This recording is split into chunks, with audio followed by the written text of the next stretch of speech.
ሰላም ቤተሰብ እንዴት ናችሁ? ደህና ናችሁ ወይ? አለው እግዚአብሔር ይመስገን። እንግዲህ ዛሬ የመጣሁት አንዳንድ ነገር ለማውራት ነው ለእናንተ። እሱ ምንድነው ምን ጊዜም ቢሆን ልባችሁ ንጹህ ይሁን የሚል ነው እና በህይወታችሁ መጥፎ ነገር አይምሯችሁ ውስጥ ሲኖር ሁሌም ቢሆን የሚያጋጥማችሁ ነገር መጨረሻ ላይ መጥፎ ነው መልሱ። ዞሮ ዞሮ መልሱ መጥፎ ነው። ለጊዜው እንትን ልትሉ ትችላላችሁ። ከጊዜ በኋላ ግን የሚያጋጥማችሁ መጥፎ ነገር ነው። ለምን? ያው ሰው የዘራውን ያጭዳል እንደሚባለው ማለት ነው። የኛ ሀገራችን ተረት በመጽሐፍ ቅዱስ ላይም እንዳለው ሰው የዘራውን ያጭዳል ይባላል እና ይሄ ደግሞ ትክክል ነው እና እኔ ከማዳሜ ጋራ በሆነ ጊዜ ላይ የሆነ ብቻ ብዙ ላብራራ በማልፈልገው ነገር ተጣልተን ተለያይተን ነበረ። እንደዛም ሆኖ ግን ከተለያየን በኋላ እኔ የሷ ልጅ ከ5 ወር ጀምሮ ነው ያሳደግኩት እና በጣም ነው የምወደው። በጣም ነው ለሱ ልዩ ፍቅር ነው ያለኝ። በቃ ለእኔ እንደ መጀመሪያ ልጄ ነው ማየው። እንደ መጀመሪያ ልጄ ነው ተጠንቅቄለት ያሳደግኩት። ሌሊት እንቅልፍ አጥቼ ቀን ከሱ ጋር ሆኜ ብዙ ዋጋ ከፍያለሁ እና እሱም በጣም ይወደኛል። እንደ እናቱ ነው የሚያየኝ። እኔም በቃ ልዩ ቁርኝነት ላይ ያለን ብቻ ማለት ነው ከልጇ ጋር። እሷም ትወደኛለች። እውነቱን ለመናገር እንደ ፋሚሊ ነበርኩኝ ቤት ውስጥ። እሷ በጣም ትወደኛለች። እንደ ቤተሰብ ነው በቃ የሰራተኛና የአሰሪ ሳይሆን የቤተሰብ አይነት ሼፕ ነው የነበረን እና ግን በአንዳንድ ነገሮች ውስጤ ይከፋ ነበር እና በዛ በሚከፋበት ሰዓት ደግሞ እኔ አልናገርም ነበር። እንዲህ ከፍቶኛል እንዲህ ብዬ አልናገርም። ውስጤ በቃ ዝም ብዬ ነው የማሳልፈው። ለምን? እኔ በቃ እንዲህ ብዙ የመናገር ልምዱ የለኝም በቃ እና ቢከፋኝም በውስጤ ይዤ አኩርፌ ወይ በቃ አልቅሼ ወይ ምናምን ነው የሚወጣልኝ እንጂ እንደዚህ ተናግሬ እንደ ሰው እንደዚህ ምናምን አስረድቼ እንትን ማለት አልችልም።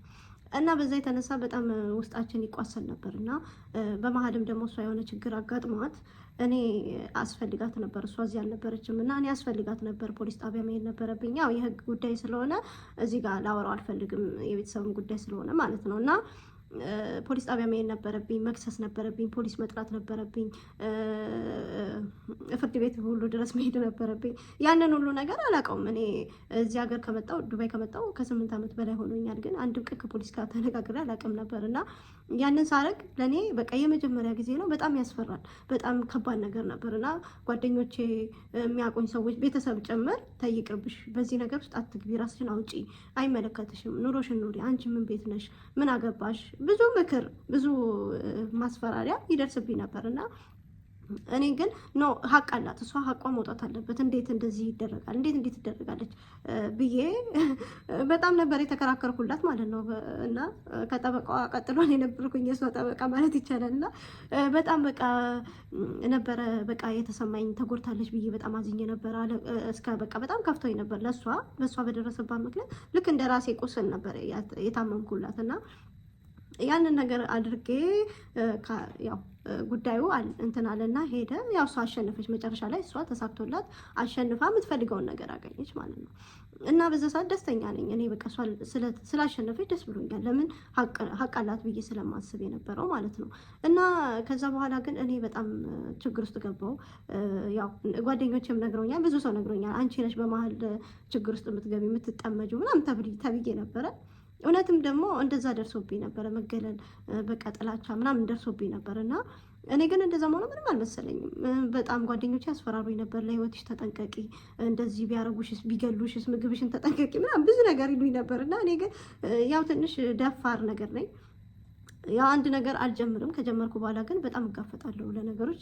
ደግሞ ለሰው ሲሆን በጣም እጋፈጣለሁ እና ከዛ ማንም ምንም እንደማያመጣ ምናምን ነገር ነበር የምናገረው። ግን አይታወቅም። የሰው ነገር ከባድ ነው። ማንም ምንም አያመጣም ብሎ ማሰብ አይቻልም። ምክንያቱም የሰው ልጅ ምን በውስጡ እንደሚያስብ አይታወቅም።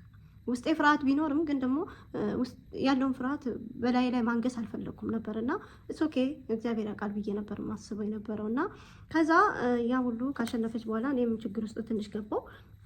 ኤኒዌይስ ያ ሁሉ ካለፈ በኋላ ከሴትዬ ጋር ተጣላን፣ ተለያየን እና ግን እየሄድኩኝ ልጇን አየው ነበር እና እንድመለስላት አስባ ነበር። እኔ ግን ነው አልኳኝም። ለምን? እኔ በቃ ወደኋላ ህይወቴን መጎተት አልፈለኩም። የተሻለ ነገር ፈለኩኝ። ምንም ልጇን በወደውም በቃ እኔ ነበር ሁሌ እስከ 3 ዓመቱ ድረስ ነው እኔ ቴኬር የማደርገው። ከዛ በኋላ ቴኬር አላደርገውም እላለሁ። ለምን ማለት እኔ እየወሰድኩ የነበረው ኃላፊነት በዛ ሰዓት በጣም ከባድ ኃላፊነት ነበር እና በዛ ላይ እኔ ህይወቴ ሊያድግ አልቻለም፣ ሊቀየር አልቻለም እና ግዴታ መቀየር አለብኝ ብዬ ስለማስብ ከዚህ በኋላ ነው አልችልም፣ ግዴታ የራሴን መንገድ መምረጥ አለብኝ ብዬ ቀረው ማለት ነው ከሷ። እና እያወራን በቀደም ተገናኝተን ልጇን ልጠይቀው እና እሷንም ላያት ሄድኩኝና ቤት እደር ያለችኝ አደርኩኝና እያወራን ቁጭ ብለን ስለ ራሷ ስለ ቤተሰቧ ስለ ያለው ሁኔታ ሁሉ እያወራን እና በመሀል በጣም እኮ ትናፍቂኛለሽ አለችኝ። እኔም በጣም ነው የምትናፍቂኝ እውነቱን ለመናገር። ለምን እኔ ልጅሽን ላይ ከዛ ድረስ የምመጣው በጣም ስለምወደው አንቺንም ስለምወድሽ እሱንም ስለምወደው ስለምናፍቀው ጭምር ነው ብዬ አልኳት ማለት ነው። እና በቃ አላ በጣም ሆዷ ባባና አለቀሰች። አቅፋ ተቃቀፍንና መንገድ ላይ አለቀስን ሁለታችንም እና በቃ እኔ ራሱ በጣም በቃ ገረመኝ። እንደዛ ስትሆን አይቻት አላውቅም እና በጣም አለቀሰች። እኔም አለቀስኩኝ።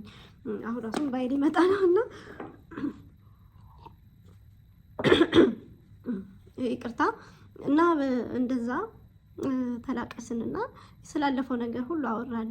እንደዚህ ያኔ እኮ እንደነበረው በቃ እኔም ለምን እንደተናደድኩኝ ለምን እንደተቀየምኳት የተለያየንበት መንገድ ራሱ በትንሽ እሷ መለስ ስላለባት እኔን ማናደድ ፈልጋ ነበር፣ እኔም እልህ ይዞኝ ነበር እና በዛ ምክንያት ተቀያይመን የተለያየ ነው እና ግን በቃ በስተመጨረሻ ግን ሁለታችንም ውስጣችን ክፋት አልነበረም እና እሷም እኔን ተወደኝ ነበር፣ እኔም እወዳታለሁ እና ተቃቅፈን ተላቃቀስን እና አሁን ላይ ሌላ ሰራተኛ ቀጥራለች። ግን እኔ ብመለስላት ደስ ይላታል፣ ግን እኔ እንደማልመለስ ነግራታለሁ። ለምን እኔ በቃ አንድ ነገር ላይ ፊቴን ካዞርኩ በቀኝ ካልኩም በቀኝ ነው። ግን እንደዛም ሆኖ ግን ፋሚሊ መሆኑን እወደዋለሁ። በቃ እንደ ፋሚሊ መቀጠሉን ደስ ይለኛል እና እንደ ፋሚሊ እንድንቀጥል ነው የምፈልገው እንጂ ከዚህ በኋላ ተመልሼ አንቺ ቤት ገብቼ ምናምን አንቺ በምትሄጂበት ቦታ ሁሉ እየሄድኩኝ እንደዚህ ያደርጋለሁ ብዬ ቃል አልገባልሽም፣ አልችልም ምናምን ብዬ ነገርኳት፣ አስረዳዋት ማለት ነው። እና በጣም ገረመኝ። በቃ ለካ ልባችሁ ክፉ ካልሆነ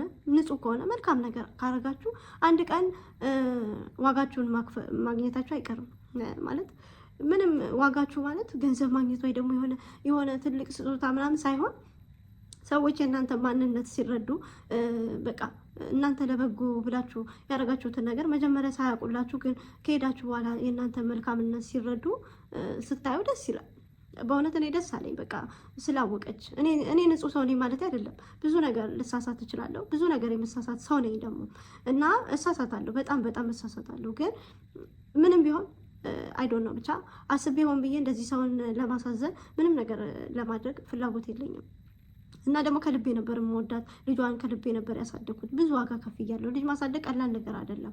እኔ እንደ ሰራተኛ ሳይሆን እንደ መጀመሪያ ልጄ እንደ ራሴ ልጅ አድርጌ ነው የማየው የነበረው እና በጣም ነበር መሳሳለት እና ስቲል እስካሁን በቃ 3 ዓመት ከምናምን ሆኖታል። በጣም እና እሱ በጣም ረጅም ነው ልጁ ማለት ነው እና ግዙፍ ነው። በቃ አሁን አድጎ እኔ ላይ ሊደርስ ትንሽ ነው የቀረው እና በቃ እና ሳቅፈው ራሱ በቃ ያስቃል። በቃ በጣም ትልቅ ልጅ ሆኗል እና ምን ተሰማኝ? በቃ በጣም ደስ አለኝ። ለምን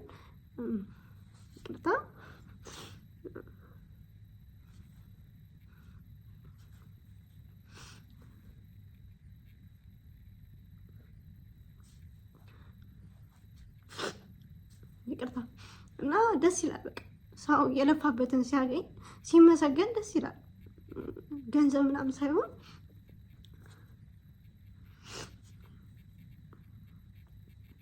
እና ገንዘብ ምናምን ሳይሆን አላደረግሽው እኮ ይኸው ዛሬ ይሄን ያከለ ያንን ሁሉ ከባድ ጊዜ አሳልፈሽ ይኸው ልጅ ያደገ እዚህ ደረሰልኝ ምናምን ብላ በጣም ደስ ብሏት ስታለቅስ ደስ አለኝ። ነገር አልችልም።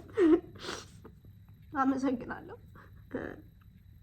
ይቅርታ ትንሽ ስሜታዊ ስለሆንኩኝ ማለት ነው እና አመሰግናለሁ። ቻናሌን ሰብስክራይብ፣ ላይክ አድርጉልኝ። አመሰግናለሁ ቤተሰቦቼ። ቻው።